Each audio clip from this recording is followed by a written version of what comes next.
സ്ഥലത്ത് നിങ്ങൾക്ക് എണീക്കാൻ പറ്റില്ലെന്ന് ഞാൻ പറഞ്ഞു. നമുക്ക് ഇരുന്ന സ്ഥലത്ത് എണീക്കാൻ പറ്റില്ലെന്ന് ഞാൻ പറഞ്ഞു. ഒന്ന് ട്രൈ നോക്കി, എണീക്കാൻ പറ്റുമോ നോക്കി നോക്കി.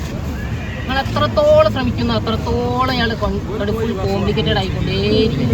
പറ്റൂല എന്ന് ഞാൻ പറഞ്ഞു. എത്ര ശ്രമിച്ചാലും പറ്റൂല. നിങ്ങൾ എത്രത്തോളം കണ്ട് ശ്രമിച്ചാൽ ഉറക്കാൻ ശ്രമിച്ചാലും നിങ്ങൾ എത്രത്തോളം ശ്രമിച്ചാലും ഇത് പറ്റൂല. നിങ്ങൾ എണീക്കാൻ പറ്റുന്നുണ്ടോ? സംസാരിക്കാൻ പറ്റില്ല എന്ന് ഞാൻ പറഞ്ഞു. സംസാരിക്കാൻ പറ്റുന്നുണ്ടോ? നിങ്ങൾ എത്രത്തോളം സംസാരിക്കാൻ പറ്റുമോ നിങ്ങൾ ശ്രമിച്ചാലും നിങ്ങൾക്ക് സംസാരിക്കാൻ പറ്റില്ല.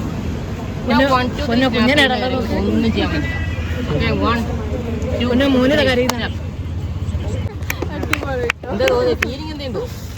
ഒരുപാട് പ്രാവശ്യം കോഴിക്കോട് ബീച്ചിൽ വന്നിട്ടുണ്ടെങ്കിൽ ലൈഫിൽ ആദ്യമായിട്ടാണ് ഇങ്ങനൊരു സംഭവം എക്സ്പീരിയൻസ് ചെയ്യുന്നത്. സത്യം പറഞ്ഞാൽ കിളിക്കടക്ക പറഞ്ഞോ എന്ന് ഒരു ഐഡിയ ഇല്ല. അമ്മായി നമുക്ക് സ്ഥലകാല ബോധലാണ്ടാക്കി കളഞ്ഞു മൂപ്പരും. ആദ്യം കണ്ട ആ സംഭവത്തിന് മുമ്പ് തന്നെ മൂപ്പരിന്റെ വേറൊരു സംഭവം കാണിച്ച് ഞെട്ടിച്ചു. മൂപ്പര് 3 മണിക്കൂർ മുമ്പ് മൂപ്പര് ഇൻസ്റ്റയിൽ വിട്ട പ്രൊഫൈലുള്ള സ്റ്റാറ്റസ് ഇന്നെ കൊണ്ട് മൂപ്പര് പറയും. നോട്ട് ദ പോയിന്റ്, ഞാൻ ഇന്നുവരെ അയാളെ കണ്ടിട്ടില്ല, ഒന്നും അറിയില്ല, അയാളെ ഇൻസ്റ്റ പോലും എനിക്ക് അറിയാം. അപ്പൊ ഇത് നടക്കുന്നത് കോഴിക്കോട് ബീച്ചിലാണ്. ഏകദേശം എല്ലാ ദിവസവും മൂപ്പര് അവിടെ തന്നെ ഉണ്ടാവുന്ന പറയുന്ന കേട്ടത്. എങ്ങാനും കാണുകയാണെങ്കിൽ ഒന്ന് എക്സ്പീരിയൻസ് ചെയ്ത് നോക്കാൻ സംഭവം കിട്ടുവാണ്.